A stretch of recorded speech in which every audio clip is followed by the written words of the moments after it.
You look sad, like Mama does. Do you want a hug?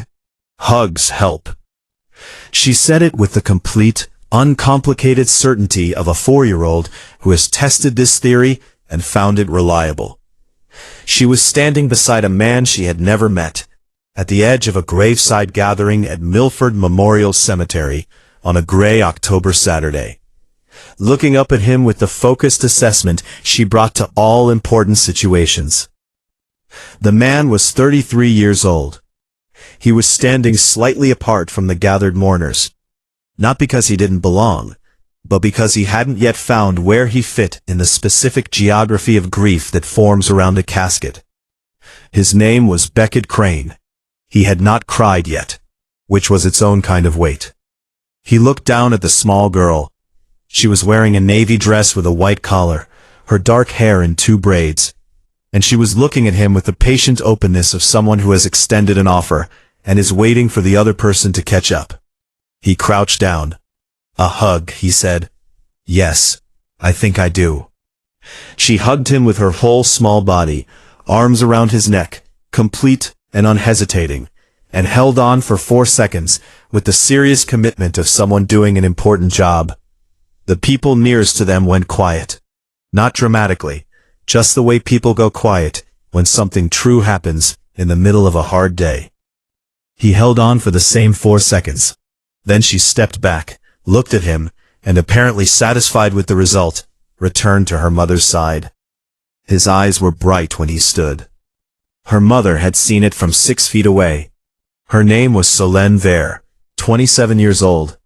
She had been standing with her daughter Blythe beside her, hand on her shoulder, in the gentle restraint of a mother who knows her daughter's instincts and has learned when to redirect and when to trust them. And she had let go at the moment it was clear that what was happening was not something to redirect. She knew him now in the way you know someone after watching them receive a 4-year-old's hug at a cemetery with their full, unguarded self. The funeral was for her neighbor, a man named Harold, who had lived alone on the 3rd floor of her building for the 11 years she had lived there. He had been 78, kind, and had spent the last 2 years of his life giving Blythe butterscotch candies from the bowl he kept by his door, and teaching her the names of birds from his window. She had not known Harold had a nephew, until the nephew appeared at the graveside. Tall, alone, arriving late from what appeared to be a significant distance, standing apart with the particular look of someone who is carrying both grief and something adjacent to guilt. Beckett Crane had not seen his Uncle Harold in 4 years, not from indifference, from the specific accumulation of a life that had become entirely its own momentum. He had built Crane Digital, a data infrastructure company, to the point where it occupied every available hour and then borrowed against the hours that hadn't been available. He had told himself each year that the next year would have more room. The next year never had more room. Harold had called 6 times in the last 18 months. Beckett had returned 4 of them. He had meant to visit in September. Harold had passed in October. He stood at the graveside with this, which was not light. And then a 4-year-old in a navy dress had walked over and offered him a hug with the matter-of-fact generosity of someone for whom kindness was simply the available response to need. Solène found him after the service, standing by a tree at the edge of the cemetery, looking at nothing in particular. Blythe was with her, holding her hand, and looked at Beckett with the satisfied recognition of someone whose work she knew was ongoing. "She has good instincts," Solène said. "I've stopped arguing with them." "She was right," Beckett said. He looked at Blythe. "Thank you, genuinely." Blythe received this with appropriate gravity. "You're welcome," she said. "Did it help?" "Yes," he said. "More than you know." She nodded, satisfied, and moved her attention to a nearby oak tree, which appeared to require assessment. Solène looked at Beckett. "Harold talked about you," she said. "Often. He was proud of what you built." He was quiet for a moment. "I should have come," he said. "You're here now," she said, not forgiving, because it wasn't hers to forgive, just offering what was true, that the being here, even late, was not nothing.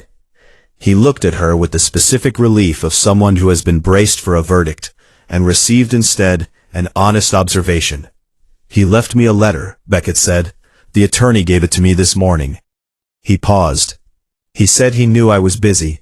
He said the thing he wanted me to know was that the work mattered less than I thought it did in the long run, and that the people mattered more. A pause.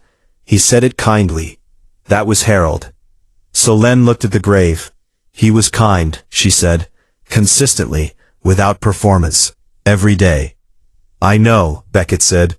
I knew that, and I was busy anyway. They stood in the October cemetery with that truth between them, which was heavy and also, somehow, not crushing, because Blythe was examining an oak tree with total absorption 20 feet away, and Harold had left a kind letter, and a hug had been offered and received, and had done what hugs do when they are given honestly. He came back the following Saturday, not to the cemetery, to the building where Solène lived, where Harold had lived, with a small wrapped package for Blythe, a bird identification book, the kind with photographs, because he had remembered that Harold had taught her bird names from his window, and the window was now dark. Blythe opened it with the focused ceremony she brought to receive things. She looked at the cover. She looked at Beckett. "Did Harold tell you about the birds?" she said. "He told me about you," Beckett said softly. "He mentioned the birds." She held the book against her chest for a moment. Then she looked up at him with clear, undeflected eyes. "I'm going to learn all of them," she said, "so I can still know the ones he taught me." He looked at this 4-year-old who had walked across a cemetery to offer a stranger a hug, and was now going to learn every bird to honor an old man who had given her butterscotch and window lessons. He would have liked that, Beckett said, and his voice was only slightly rough. "Walk toward the sad stranger. Give the hug before you know the whole story." The 4-year-old who does this instinctively is carrying the oldest and most important knowledge there is, that grief is lighter when someone decides to stand beside it. If this story touched your heart, please like, share, subscribe, and comment. Let's spread more stories of kindness and hope together.